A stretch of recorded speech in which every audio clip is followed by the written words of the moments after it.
Bonjour à tous, bienvenue dans C'est quoi ce boucan, l'émission qui s'intéresse à toute l'actualité qui fait du bruit. N'oubliez pas que vous pouvez réagir à cette émission grâce au hashtag boucan et il y aura plein de choses à dire aujourd'hui dans cette émission.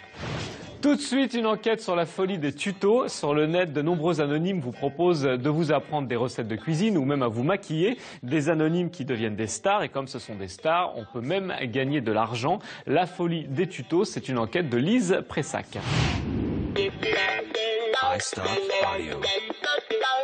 Avant, quand on essayait de reproduire les maquillages des magazines, c'était pas gagné. Ensuite, ah oui, c'est vrai. Ok. Ensuite, mascara. Ah. Tiens, je vais mettre du vert en plus. Et voilà. Non, c'est moche. Aujourd'hui, c'est beaucoup plus facile. Il y a plein de filles comme nous qui nous montrent comment faire. Leurs vidéos commencent toutes de la même façon. Salut tout le monde, j'espère que vous allez bien. Des youtubeuses souvent jeunes qui expliquent à d'autres comment se maquiller, se coiffer, poser du vernis. La mode du tuto est venue des États-Unis. Là-bas, certaines ont une notoriété sur le web digne des plus grandes stars. À 18 ans, Bethany Mota a près de 5,5 millions d'abonnés, près d'1 million de plus que Lady Gaga, excusez du peu. Même score pour Michel Fan sur YouTube depuis 2006, près de 6 millions d'abonnés et près de 900 millions de vues. En France, on n'atteint pas encore ces scores, mais depuis 2009, le phénomène est arrivé chez nous. Certaines sont suivies par des dizaines de milliers d'internautes du même âge. De véritables communautés qui sont devenues des cibles marketing. Ces youtubeuses aux milliers d'abonnés sont un marché qu'il ne faut pas laisser passer. Les marques s'en emparent et désormais le tutoriel se décline à l'infini. Tuto de comment jouer aux jeux vidéo, faire la cuisine, nouer une cravate, plier un t-shirt. Un exercice qui se décline jusqu'à la parodie. Le tuto, un phénomène de partage communautaire rattrapé par le business. Enquête. C'est la même installation 2 fois par semaine, la fréquence à laquelle Amy poste ses tutos sur sa chaîne YouTube. Cela fait 5 ans que cette maquilleuse professionnelle s'est transformée en chroniqueuse beauté. Sur sa chaîne, elle présente des maquillages classiques, mais aussi des faits spéciaux. Aujourd'hui, elle tourne un tuto pour apprendre à se faire une grosse balafre bien dégueulasse alors qu'on a un joli visage.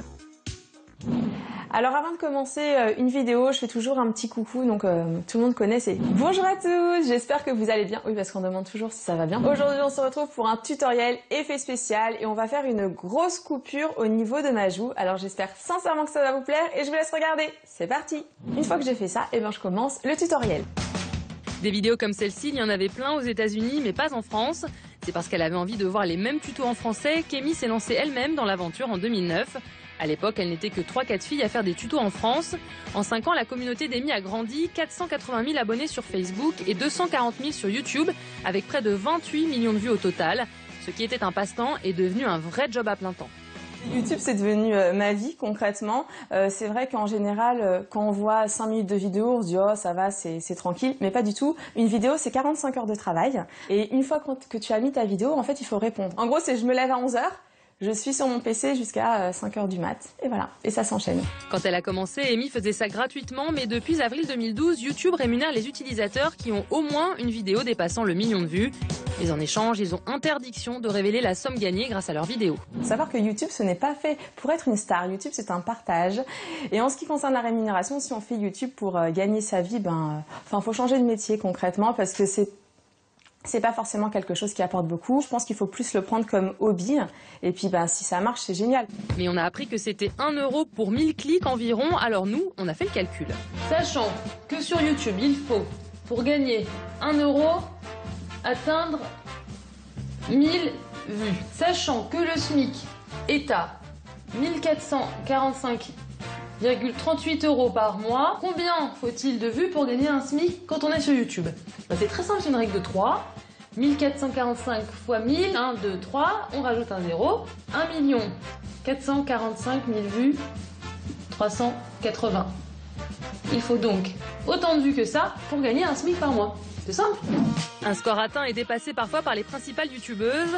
Cette monétisation a fait grandir leur nombre. Elles sont aujourd'hui environ 1 millier à surfer sur la vague des tutos beauté. Et certaines passent même des accords avec des marques de cosmétiques. C'est le cas d'Enjoy Phoenix, 700 000 abonnés au compteur et une certaine longévité. Sa première vidéo, la voici. Elle date de 2011. Un tuto de 10 minutes pour apprendre à faire des boucles avec un lisseur à cheveux. La vidéo a été visionnée plus de 750 000 fois sur YouTube. En 3 ans, la jeune fille timide a gagné en assurance. Elle a 200 vidéos à son actif et près de 56 millions de vues au total. Et quand elle teste un produit, elle annonce une marque de cosmétiques low cost très prisée par les youtubeuses beauté et qui intègre sur sa chaîne les vidéos de ses clientes et testeuses, même si leurs critiques sont négatives. Souvent on nous demande mais vous les payez? Non, parce que justement si demain on se disait on les paye, et on sait qu'il y a des marques qui le font, mais du coup on n'aurait plus cette objectivité. En tout cas quand on a des retours négatifs sur plusieurs retours négatifs sur un seul et même produit, on leur fait un retour aux États-Unis et en général ce produit dans les 6 mois n'est plus vendu, ou en tout cas la formule est revisitée. Donc il y a une vraie interactivité entre leurs avis et notre stratégie de marque en fait.